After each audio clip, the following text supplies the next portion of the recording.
Hi everyone, this is Cecil. Most of us know by now that Yellowstone National Park will be reopening the southern or lower loop of the park this upcoming Wednesday, which is June the 22nd. However, the National Park Service is concerned about the amount of traffic, the number of cars, the number of people that may then go to Yellowstone's lower loop. Normally, of course, the number of visitors in the park will be distributed across the entire park, the northern or upper loop as well as the southern or lower loop. And because the northern loop is now closed until further notice, the Park Service has introduced a method of regulating the number of cars that will be permitted into Yellowstone. This will be done based on the license plate of your car. For those of you from outside the US, the number plate of your car. It's a fairly simple system. If the license plate on your car ends in an even number, then you'll be allowed in on an even numbered date.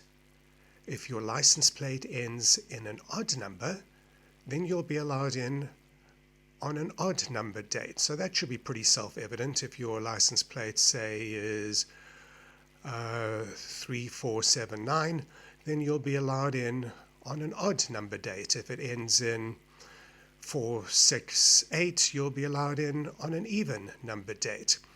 Okay, so people are already asking, what if I have a vanity plate? Well, if you have a vanity plate or a personal plate, some variation, say, of Stone or Yellowstone or something like that, this will fall into the odd category for entrance purposes. So if you have one of those, it doesn't matter what letters they are, you will be allowed into the park on dates that end in an odd number. If your license plate ends, or if your license plate consists of a mixture of numbers and letters, the letters will be ignored.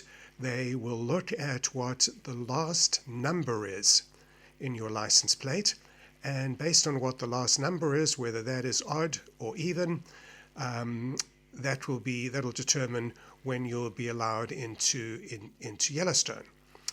Now, this does not apply to motorcycle groups. Motorcycle groups may only enter on even dates. It doesn't matter if the license plate or number plate on your bike ends in an odd number or an even number, you will only be allowed in on an even numbered date.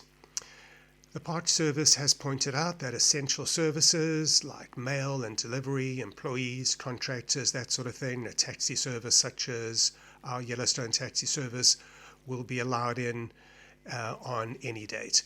In addition, don't be concerned if you have a reservation, an overnight reservation in the park. If you have proof of that at the gate, you will be allowed in on any date. And this applies to hotels, campgrounds, and backcountry reservations. Now, what do you do if you want to get into the park, you're visiting, you don't have an overnight reservation, your car ends, your license plate ends in an odd number, the day is an even number? Well, consider taking a tour with a tour company such as mine. You can see us at usaparktours.com/west. That's usaparktours.com/west. That will show you all the tours that we offer from West Yellowstone, which is where one of our offices is. Please be aware the Park Service expressly states this in their press release, that their entrance station staff will turn away vehicles that are attempting to enter the park if their license plate does not correspond to the odd or even or vanity or personal plate requirements. So please don't try and get in on that basis. As more information becomes available, I will release additional podcasts. Thank you for checking in again.